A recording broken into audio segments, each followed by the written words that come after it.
Après qu'un étrange vaisseau extraterrestre a été repéré dans l'espace aérien américain, l'armée de l'air envoie un capitaine nommé Sean Heron pour voir de quoi il s'agit. Sean n'arrive pas à comprendre de quoi il s'agit, mais son supérieur semble déjà savoir de quoi il s'agit. Sean demande s'il peut s'approcher, mais son supérieur lui dit d'attendre. Lorsqu'il demande à nouveau confirmation, on lui dit de retourner à la base. Sean pense qu'il y a quelque chose d'étrange, alors il désobéit à l'ordre et suit le vaisseau pour voir ce qu'il en est vraiment. Ce soir-là, Jake campe avec sa femme Lily et son fils Charlie. Alors qu'ils jouent ensemble, un avion de chasse les survole et percute un objet inconnu, le faisant s'écraser au milieu de la forêt. Jake décide alors de contrôler l'avion, tandis que Lily et Charlie restent au camping. Lily essaie de l'en empêcher, mais il lui dit qu'il y a peut-être des gens qui ont besoin d'aide. En chemin, Jake rencontre le pilote survivant, Sean, et tous deux partent en direction de l'objet inconnu qui vient de s'écraser. Au bout d'un moment, ils trouvent un ovni endommagé, d'où émerge soudain une sphère d'énergie à la recherche d'un nouveau maître. Dans un premier temps, l'orbe scannait le visage de Sean, mais finit par choisir Jake. L'objet flotte devant Jake et une voix lui annonce qu'il a été accepté comme gardien de l'appareil. Alors que Jake le tient dans sa main, l'appareil se synchronise avec lui et lui montre des visions. Plus tard, l'ovni s'autodétruit, blessant Sean, tandis que Jake est protégé par la sphère d'énergie qui émet une lumière intense. Apparemment, cela transforme Jake en Degar, un super-héros choisi par l'artefact extraterrestre pour hériter de ses pouvoirs et sauver le monde. Son identité reste inconnue du public et les gens se demandent s'il s'agit d'une personne réelle. 10 ans plus tard, Charlie a 15 ans et de bons amis à l'école. Lors d'un exposé en classe sur les sources d'énergie, Charlie décide de parler de la source des pouvoirs de Deguard, mais son ami Berger pense que c'est une mauvaise idée. Charlie continue néanmoins son exposé, pendant le cours, entre une jeune fille nommée Maya, qui a l'air choquée de la voir. Le professeur explique que Maya est une nouvelle élève transférée de Turquie.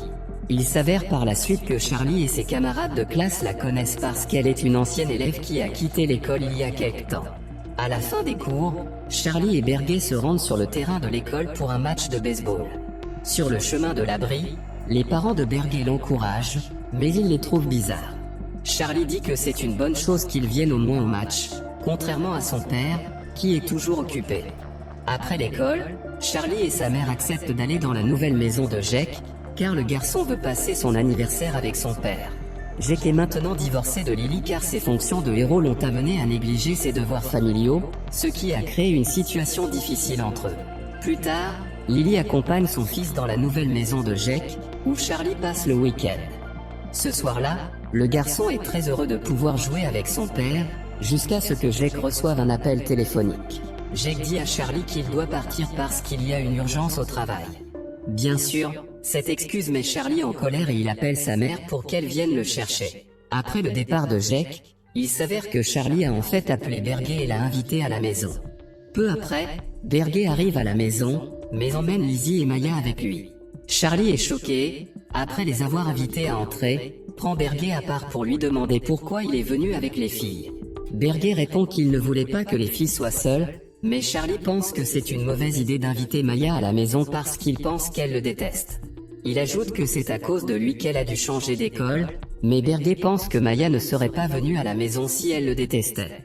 Il dit aussi que Charlie doit trouver le courage de demander à Maya d'aller danser avec lui.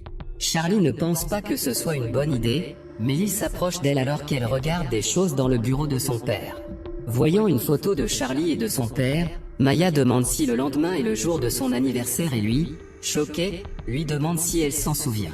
Maya dit que la date est écrite sur la photo et Charlie dit qu'il n'aime pas donner de l'importance à ses anniversaires parce qu'ils sont souvent décevants.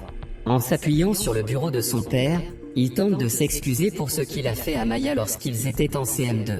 Ce faisant, il déplace involontairement l'un des lits de Newton et ouvre la porte d'une entrée secrète.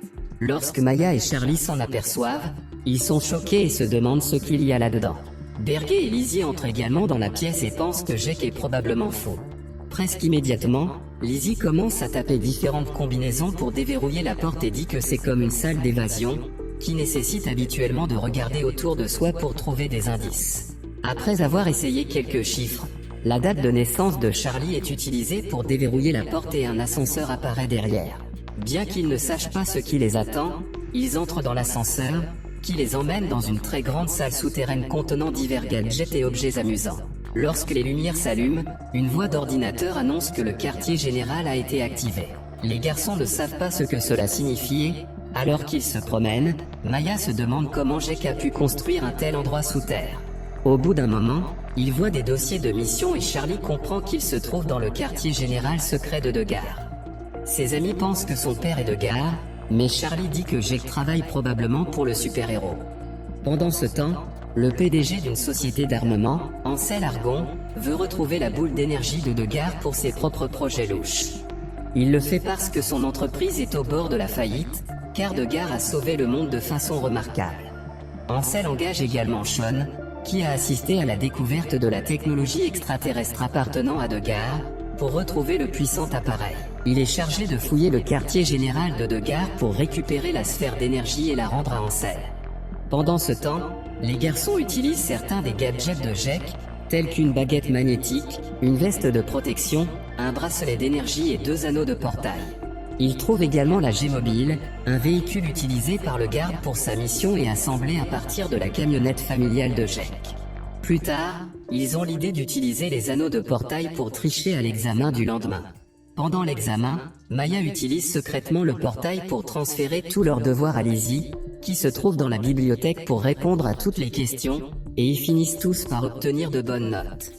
Ils conduisent également la G-Mobile pour s'amuser sur le parking de l'école.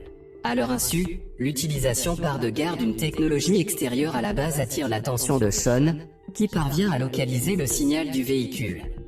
Lui et son équipe se préparent donc à suivre la trajectoire du véhicule. Pendant ce temps, les garçons roulent à toute allure dans les rues et sont même poursuivis par la police. Ils parviennent à échapper à la police en utilisant des bombes fumigènes. Arrivé chez Jake, Charlie reçoit un message de Jake l'informant qu'il doit prolonger son voyage de quelques jours en raison d'un travail urgent, mais Charlie ignore le message et continue à jouer dans le quartier général de Degar. Le soir, Sean et son équipe arrivent enfin à la maison de Jake. Ils y pénètrent et parviennent à trouver la base secrète de Degar. Charlie, Berger et Maya tentent de trouver un moyen de sortir, mais Sean a déjà verrouillé toutes les issues. Charlie arrive dans une pièce où se trouve la boule d'énergie et décide de l'emporter avec lui. De son côté, Lizzie, qui attend son petit ami à l'étage, rencontre l'un des hommes de Sean. Heureusement, elle parvient à se cacher de lui pendant un moment. Quelques instants plus tard, Ansel arrive à son tour chez Jake et les intrus parviennent à trouver Lizzie. Au même moment, son petit ami, Big Mac, frappe à la porte et il s'avère qu'il est le frère aîné de Berger. Après avoir pris les 2 otages, Ansel les conduit à Sean et lui dit que leurs ennemis ne sont qu'une bande de gamins. Il ordonne alors à ses hommes de poser des bombes dans tous les coins du quartier général pour les menacer. À ce moment-là, Berger et Charlie se disputent car Berger insiste pour remettre la boule d'énergie aux intrus afin qu'ils puissent les libérer. Mais Charlie refuse catégoriquement de le faire et Berger finit par quitter la pièce.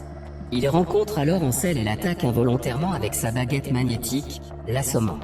Après avoir été amené à Charlie et Maya, Ansel incite Charlie à lui donner la boule d'énergie, affirmant qu'elle permettra de créer des armes puissantes pour résoudre les problèmes du monde et prétendant que Degar est égoïste de garder ses incroyables pouvoirs pour lui seul.